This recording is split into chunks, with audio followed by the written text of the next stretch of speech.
nagirishije inama kugira ngo mumbwire soke vous avez constaté urumva ni evaluation aho bona ona réussi naho ntiturashika turacari ku rugendo muga turavye aho tugeze il y a une réussite niyaba ari réussite quels sont les facteurs de réussite niyaba hariho échec quels sont les facteurs de l'échec kugira duce turaba ingene duhanahana ivyiyumviro bituma duca turaba ingene twokwameliora je muri vision ya paeje nafata ko ari ikintu novuga nti ni organe itazopfi iheze novuga izokwakira n'abandi bajene bazovuka baguma baza haba continuité ku buryo hazokwama hariho kameme ikintu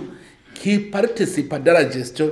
de la génération par la génération même atara abandi baje kugera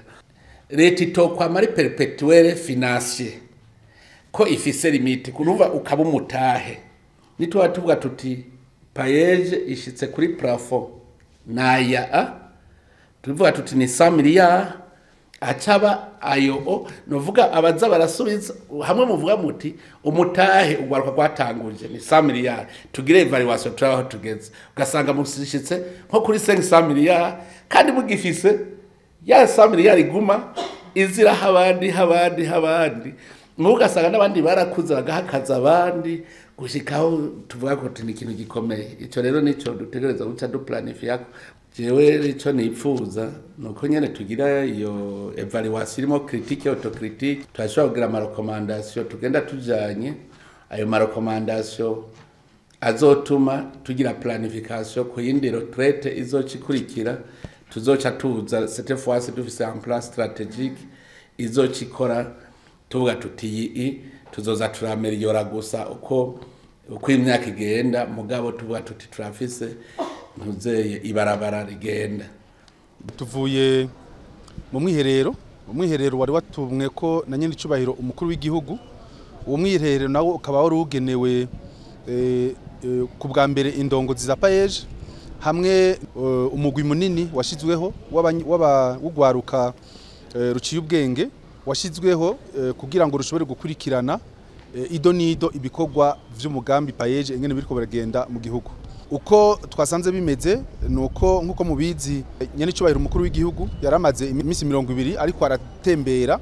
mu gihugu cyose kugira ngo arabe aho umugambi paeje ugejeje gushigikira ugwaruka intambwe ya mbere twasanze ari ukuri kandi ishimishije ni intambwe ijanye nihinduka ry'ivyumviro mu gifaransa tuvyita le changement de mentalité nkuko mubizi ikintu kijanye na entrepreneuriat mu Burundi ni gishasha ubundi kuva kera abantu biga amashure bazi ko bagiye guca baronswa akazi na leta hanyuma bagaca bahembwa umushahara ku kwezi mugabo uko iminsi hera niko tubona yuko igihugu cy'u Burundi wanashaka n'ibindi bihugu byo kwisi nta gihugu na kimwe gishobora kubandanya giha akazi abantu cyashize ku ishuri bisigura yuko ama projet menshi ari ku kivi iyi information ndabahaye ishobora kuba verify atumoma mukagenda ku kivi muraza kubona yuko hariho abariko barakora abo twita aba excellent bareshije cyane gose hariho